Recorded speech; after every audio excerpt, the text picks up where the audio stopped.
TESOL and bilingual education are complementary fields designed to service students who are learning English as a new language. In New York State, there are very precise rules around how we educate students who are immigrants, refugees, or students who come from a home environment where English is not their first language. And in the great tradition of New York State, they've designed programs specifically for students learning a new language, in their case, English. But bilingual education, which is their complementary program, makes sure that we don't sacrifice the student's first language in favor of English, that both are important and both can fit the brain of the student. And so when we welcome students into our classrooms, we are going to teach them English as a new language, but never at the expense of their first. By extension, our classrooms are designed to show them the new language, honor their first language, but make them successful in an academic school environment so that they can be contributing members of a free and democratic society.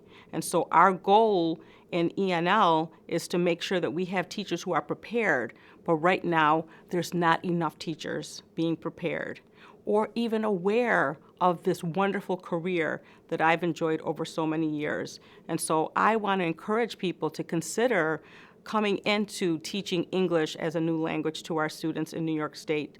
This is a very rewarding profession because we are working with students who truly want to learn the language and need the best teachers in order to do that. In Western New York, most of our students are Spanish speaking. Our next largest group is Arabic speaking. And then in the top 10, we have languages like Nepali, Somali, Bengali, Russian, Vietnamese. We have languages that cover a vast number of students, but those top 10 are the largest. But in Western New York, we know from demographics through Erie Wombosis that we've collected that we have 121 languages other than English that we serve in the public schools and in the charter school settings around Western New York. One of the crises that we are confronting in New York State is the lack of certified teachers. One of the greatest categories of uncertified teachers is TESOL.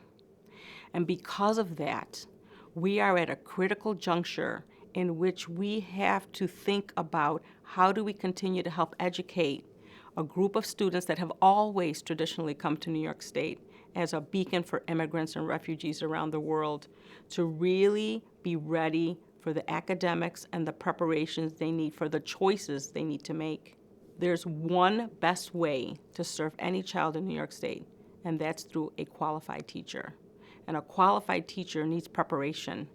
And a program of TESOL can prepare them because they can give them the experiences they would not have otherwise had to be able to confront, especially children, in a setting that everything is new.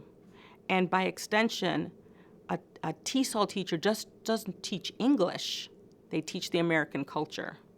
And they are the first ambassadors for their students in this new society. New York State has a very strong applicability for taking a TESOL certification to another state.